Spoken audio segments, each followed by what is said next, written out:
Have you ever wondered what it would feel like to travel with zero plans? No hotel reservations, no strict schedule. Just you, your backpack, and the wide world waiting.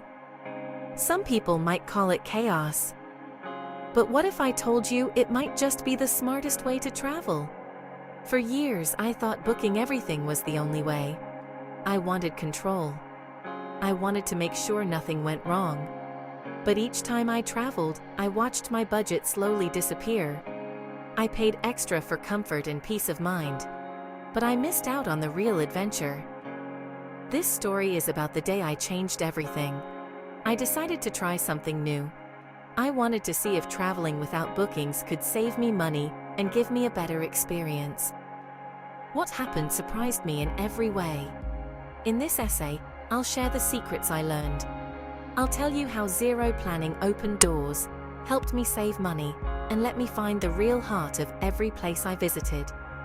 Ready to discover a new way to travel? Budget travel is not just about finding the cheapest flight, it's about making every dollar count.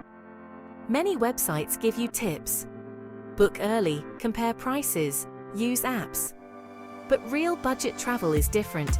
It is about being flexible and open to change. Most travelers try to plan everything in advance. They believe this saves money. But often, it locks you into higher prices and you miss the best deals on the ground. The truth is, when you arrive with an open mind, you find better options. I learned that the internet does not always have the cheapest or most authentic choices. Locals do. When you travel with zero bookings, you can talk to people, ask for advice, and negotiate face-to-face. This is where the real magic and savings happen. So, let's break the rules and try something new. Forget the apps for a day. Trust your instincts and the kindness of strangers. It's a budget travel strategy that works better than you think. Stepping off the bus in a new city with no hotel booked was scary at first. My heart raced. I wondered if I had made a mistake.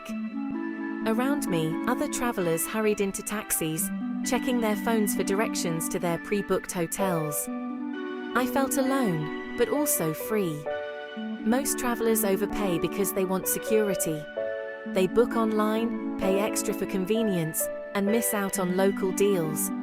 I decided to take a different path. I walked down the main street, looking at small guest houses and family-run hotels. Some places had empty rooms. I stopped and asked for the price. I smiled and tried to negotiate. To my surprise, the owners were happy to offer a better deal, just because I was there in person. This was the start of my new travel style. No bookings, no stress. Every step felt like a small adventure. I had to trust myself and the people I met. And every time I found a place to stay, usually for much less than what I saw online. Last-minute bookings can seem risky. But the truth is, many hotels and guest houses want to fill their empty rooms. When you show up late in the day, you have the power to negotiate. You can ask for discounts or ask if breakfast is included. Many times they are happy to offer you a better deal than what you see online. I remember one evening when I arrived in a small mountain town. I saw a hotel with a vacancy sign. I walked in, smiled, and asked if they had a room. The owner offered me a price. I hesitated, and he immediately dropped the price by 20%. I got a cozy room for half the online price. Sometimes I even found small guest houses that were not on the internet at all. These places were run by families. They were kind, and they gave me not just a room but a story to remember. I learned that by being present, polite, and flexible, I could always find a bed, and for much less money. This lesson changed the way I travel forever. Now I look for deals with my feet, not my phone. So, flexibility is honestly the most powerful tool for saving money on the road. When you don't have a strict plan, you can, choose the cheapest transport and avoid those busy times. If a bus is full or just too expensive, you can always wait for the next one or even try a different route. And well, you can even hitchhike if you feel safe doing that. One day, I arrived in a city during a festival. And wow, all the hotels were either full or super expensive. Instead of paying double, I just took a local bus to a nearby town. There, I actually found a lovely guest house for a fraction of the price. Because I had no bookings, I could change my destination in just a few minutes. Traveling this way also means you can totally take advantage of last-minute deals on buses or trains. Sometimes, transport companies lower their prices just before departure to fill empty seats. I learned to always ask around and, honestly, never accept the first price. Flexibility isn't just about saving money though. It's about freedom. You are never stuck. You can follow your heart or your wallet. The best part of traveling without plans is meeting locals. When you ask for help, people open up. They share tips no website or guidebook will ever tell you. Sometimes they even invite you into their homes or show you secret places to eat and sleep. I found that locals love to help travelers who are curious and friendly. When I arrived in a small village, I asked a woman where I could find a cheap meal. She smiled and led me to her cousin's food stall. It was not on Google Maps. It was not in any travel guide. But honestly, it was the best food I had ever tasted. Locals also know about cheap transport, places to stay, and things to do. They can show you shortcuts, hidden waterfalls, or quiet parks, all for free or very little money. When you stop relying on the internet and start trusting people, you find real adventure. And you save money too. One afternoon, I was wandering through a busy market. My stomach was growling, and I had no idea where to eat. I saw a group of local workers sitting at a tiny table, laughing and eating. I asked if I could join them. They welcomed me with big smiles. They pointed to a small food stall under a blue tarp.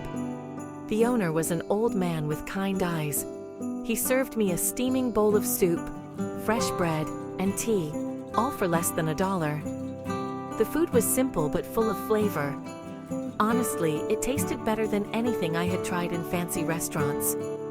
We talked for hours. They shared stories about their lives and asked about mine. I learned more about the country in one afternoon than in a week of tours, all because I had no plans, no bookings, and an open mind. That meal reminded me that the best experiences cannot be found in a guidebook. Sometimes you find them by chance, if you are willing to explore. At first, traveling without plans was scary. I worried about finding a place to sleep, about missing the best spots, about things going wrong. But with each day, my fear faded. I realized that freedom is better than control. I started to trust myself and the kindness of others. Every problem had a solution. Every mistake led to a new story. Instead of stress, I felt excitement. Each day was a blank page, ready to be filled. I learned that real adventure begins where plans end. When you let go of control, you open yourself to surprises, good and bad. But most of all, you feel alive. Now, I always leave space for the unknown. I believe that the road will provide, as long as I am open and ready to learn. If you are used to planning every detail, try something different. Leave one day of your trip unplanned. Don't book a hotel. Don't make a list. Just go outside, talk to people, and see where the day takes you.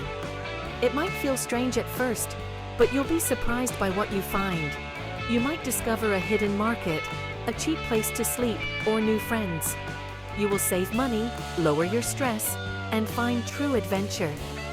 The world is full of surprises for those who are willing to let go. So, my challenge to you is this: try the no-plan method, even for just one day. Trust yourself, trust the road, and trust the kindness of strangers. Who knows? You might find that traveling with zero bookings changes everything. Real travel is not about control. It's about freedom, discovery, and connection. Go and find your own story.